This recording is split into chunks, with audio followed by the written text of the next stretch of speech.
ನಮಸ್ಕಾರ. ಹೀರೆಕಾಯಿ ಚಟ್ನಿ ಮಾಡ್ತಾಯಿದ್ದೀನಿ. ಇದಕ್ಕೆ ಬೇಕಾಗೋ ಸಾಮಾನು ಕಾಯಿ, ಹಸಿಮೆಣಸು, ಹುಣಸೆಹಣ್ಣು, ಹೀರೆಕಾಯಿ, ಸಾಸಿವೆ, ಜೀರಿಗೆ, ಎಣ್ಣೆ, ನೀರು.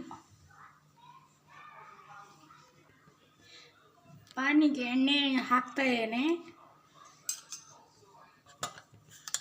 ಸ್ವಲ್ಪ ಸಾಸಿವೆ ಹಾಕ್ತಾಯಿದ್ದೇನೆ.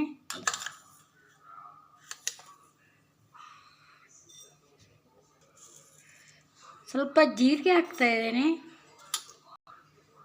ಸ್ವಲ್ಪ ಇದು ಸಾಸಿವೆ ಹಾಕಿದ್ದೇನೆ. ಒಂಚೂರು ಚಟ ಕುಟ್ಟಬೇಕು.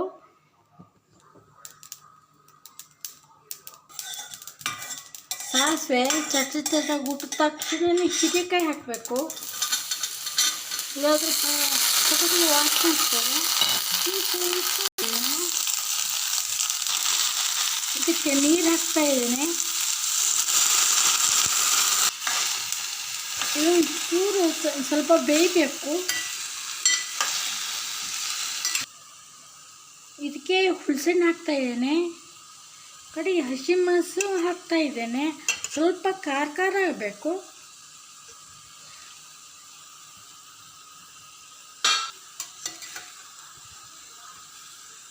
ಸ್ವಲ್ಪ ಹೊರ್ಕೊಳ್ಳಿ. ಇದಕ್ಕೆ ಒಂಚೂರು ಬೆಲ್ಲ, ಉಪ್ಪು ಹಾಕ್ತಾಯಿದ್ದೇನೆ. ಉಪ್ಪು ಹಾಕ್ತಾಯಿದ್ದೇನೆ. ಸ್ವಲ್ಪ ಹಾಕಿ. ಈಗ ಕಡೆಗೆ ರುಚಿ ತಕ್ಕ ಸ್ವಲ್ಪ ಹಾಕಬೇಕು. ಬೇಯಲಿಕ್ಕೆ ಅಷ್ಟೇ 10 ನಿಮಿಷ ಬೇಯಿಸ್ಕೊಬೇಕು. ಅದನ್ನು ನೀರು ಸ್ವಲ್ಪ ಜಾಸ್ತಿ ಹಾಕಿದೆ. ನೀವು ಸ್ವಲ್ಪ ಕಡಿಮೆ ಹಾಕಿ, ಅಂದರೆ ಅಷ್ಟು ಹಾಕಬೇಕು ಅಂತಿಲ್ಲ. ನೋಡಿ, ಇಷ್ಟು ಬೇಯಬೇಕು. ಇದು ತೆಳೀಬೇಕು. ತಣ್ಣದ ಮೇಲೆ ಮಿಕ್ಸಿಗೆ ಹಾಕಬೇಕು. ಸ್ವಲ್ಪ ಕಾಯಿ ಹಾಕಬೇಕು. ಹೀರೆಕಾಯಿ ಸ್ವಲ್ಪ ಜಾಸ್ತಿ,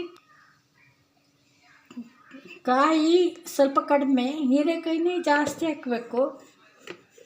ಸ್ವಲ್ಪ ನೀರು ಹಾಕ್ತಾಯಿದ್ದೇನೆ. ಬೀಸ್ಕೊತಾಯಿದ್ದೇನೆ.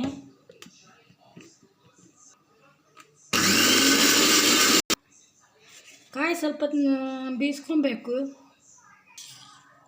ಹೀರೆಕಾಯಿ ಹಾಕಿ ಬೀಸ್ತಾಯಿದ್ದೇನೆ.